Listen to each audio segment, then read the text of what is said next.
Now, the issue of what is suitable as national minimum wage came to the fore again after the Governors Forum hinted that it might no longer be able to pay the minimum wage of 18,000 naira due to a significant drop in their monthly allocations from the Federation account. Now, expectedly, labor unions went up in arms with the governors and indeed the federal government for daring to suggest a reduction in the minimum wage. We're now joined on the news by Mr. Amechi Asuguni, a vice president of the National Nigeria Labour Congress, to discuss the debate over the minimum wage. Thank you for joining us. Thank you.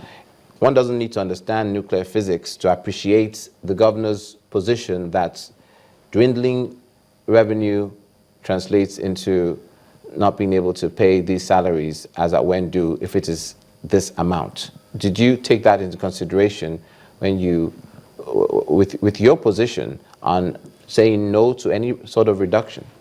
Yeah, the problem we have with governors is when you suggest to solving economic problem, the list of their program has no solution to the economic problem. And when you put first that one of the target of the governors is to reduce the ordinary workers' salaries, the question is how much would that amount to? And should any governor rely on that platform to proposing a significant improved economic development? That we think is just a mere plan. They don't actually, we believe that governors should deliberately have passion for governance in such a way that when you advocate programs to solving economic problem, other people will agree with you.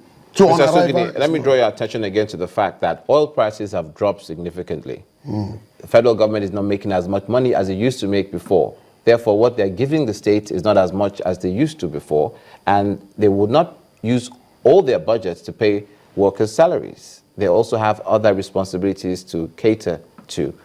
What is your understanding, since we're all Nigerians and we all want to see a progressive moving forward, what is your position to the governors? What are you telling them? What I'm telling governors and what NSC stands to tell all the governors in Nigeria, the question is, if the obligation of governors is limited to spending the available resources and not doing anything to boosting it, talk more of sustaining it, then governance is as cheap as a primary school student could attend the office of a governor. So we believe that planning is the answer to their challenge.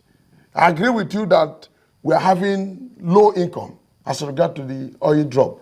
But the question is, what are the plans on ground to address the issue? And why will anybody point out to reduction of salary as one of the idea of resolving that problem? You don't think it will make much of an impact? It has no impact. As I speak to you, I would already give you an assignment to tell me the salary of 10,000 civil servants. What does it amount to? And what project will it deliver for the country? So I'm just telling you that that is a deliberate statement, or rather a strategy in order to defer the negotiation. Don't forget this has lasted for 5 years.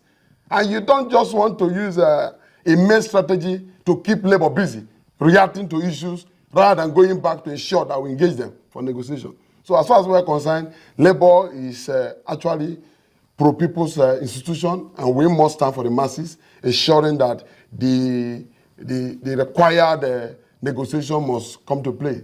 Would you be open to any dialogue for any reduction at all in the national minimum wage? Dialogue to reduce salary we consider as a deliberate decision by governors to subvert the existing rules. And certainly that will amount to resisting them appropriately. So for me, it's not a threat, but it's a case of assurance that should they go ahead in trying to implement such a godly plan, certainly the only way to protect Nigerians is to ensure that we react effectively in order to resist them from destroying democracy in Nigeria. I take your point. Given the high cost of living in Nigeria, the national minimum wage is even construed as too small for the average Nigerian who is on that level, earning that amount of money. And you did say that according to the law, there's supposed to be a 5-year review of an upscale of that money, and now they're saying that we can't even pay that minimum wage. What's the way forward? In fact, I also want you to agree with me that what they want to advocate is reducing Nigeria value to such a standard that workers are meant to contribute money for development. Because they are calling the reduction of salary. We are seeing it from the other angle, that they want to now seek for contribution from ordinary workers before government could be sustained. It's a shame. So how many governors have actually suffered their knowledge in thinking on the way forward? People want labor to suggest way forward at all time. We have talked about diversification. Who has diversified anything? What are they doing? So we are very good in lamentation. Theory plan without action. So these are the people without resistance, they can't think of way forward. You see the governors, how many of them even spend time in their state?